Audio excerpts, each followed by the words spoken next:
ត្រីកោះកុងអ្នកណាក៏ចេះបុកដែរពុកម៉ែបងប្អូនប៉ុន្តែការបុកក៏វាមានលក្ខណៈផ្សេងគ្នាអ្នកខ្លះបុកដូចគេដែរហេតុអីក៏អត់ឆ្ងាញ់អ្នកខ្លះទៀតបុកមកចេញលក្ខណៈថារាវមើលមកអត់តំណងញ៉ាំហ្មង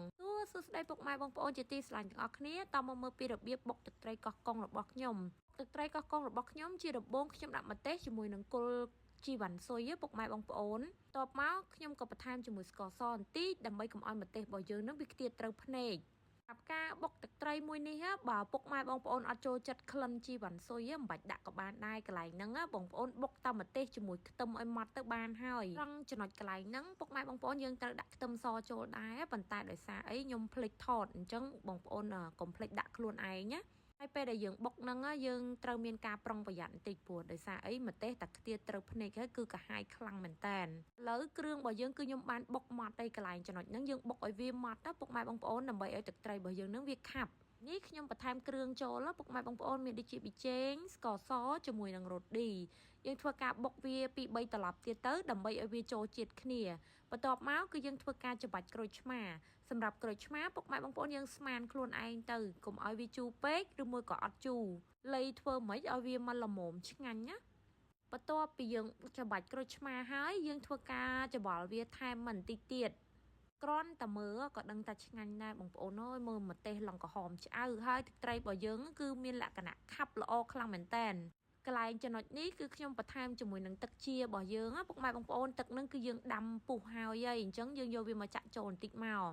បន្ទាប់មកទៀតគឺខ្ញុំធ្វើការដាក់ជាមួយនឹងទឹកត្រីសម្រាប់ទឹកត្រីកោះកុងមួយមុខនេះយើងចង់ជ្រលក់ជាមួយអីក៏បានដែរនិយាយពីថាអូយជាតិខ្លាំងមែនតើញ៉ាំជាមួយបកាឆៅបកាស្រស់ងាវនិយាយទៅបានទាំងអស់ឲ្យតែប្រភេទគ្រឿងសមុទ្រ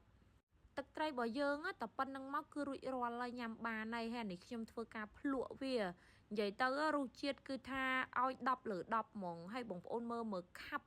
និយាយទៅគ្រាន់តែមើលក៏ដឹងតែឆ្ងាញ់ដែរពីយើងភ្លក់ដឹងជាតិដឹងអីត្រូវចិត្តដែលយើងចង់បានហើយយើងក៏បន្ថែមជាមួយនឹងជីវ៉ាន់ស៊ុយចូលមកជីវ៉ាន់ស៊ុយហ្នឹងយើងកុំបុកវាជាមួយនឹងម្ទេសពេលដែលយើងបុកតែគល់បានហើយស្លឹកវាយើងកុំបុកពេលតកាលណាយើងបុកស្លឹកវាចូលវាធ្វើឲ្យទឹកត្រីរបស់យើងហ្នឹងទៅជាលក្ខណៈអន្តាយហើយ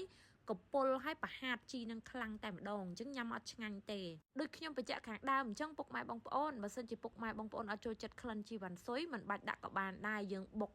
ដូចអ្វីដែលខ្ញុំបង្ហាញហ្នឹងក៏ប៉ុន្តែយើងដកជីវ៉ាន់ស៊ុយចេញពីថាគ្រាន់តែបញ្ចូលសលេងឃើញទឹកត្រីហ្នឹងខ្ញុំឃ្លានបកាឆៅបាត់ហើយបងប្អូនអើយបើបានបកាឆៅមួយចានខ្លះសេតកកតិចយកមកផ្ទាប់ជ្រលក់ជាមួយនឹងទឹកត្រីបុកនេះមិនដឹងជាជាតិប៉ុណ្ណាទេ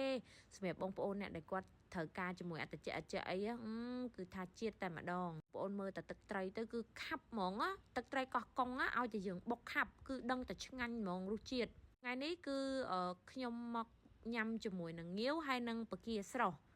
សម្រាប់ងាវគឺស្រស់រៀងឆ្អិនតិចហើយដោយសារផ្ទះខ្ញុំអត់ចូលចិត្តញ៉ាំរបៀបឆៅទេអញ្ចឹងពណ៌សម្បុរអីមើលមកវាអត់សូវតំណងទេតែបើយើងស្រស់លក្ខណៈមួយផ្លែតត្រឹម3នាទី5នាទីអីគឺនៅឈាមអត់តំណងហ្មងហើយឥឡូវកំពុងតែភ្លក់អូនិយាយពីថា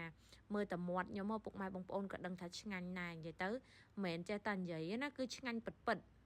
តោះឥឡូវយើងមកភ្លក់ជាមួយនឹងបកាស្រស់របស់យើងម្ដងរសជាតិមិនចាញ់គ្នាទេគឺថាឆ្ងាញ់ដូចគ្នាតែម្ដងវីដេអូមួយនេះខ្ញុំមកបង្ហាញតែប៉ុណ្្នឹងទេអរគុណពុកម៉ែបងប្អូនដែលបានទស្សនាតាំងពីដើមរហូតដល់ចប់អរគុណជំរាបលាបាយបាយ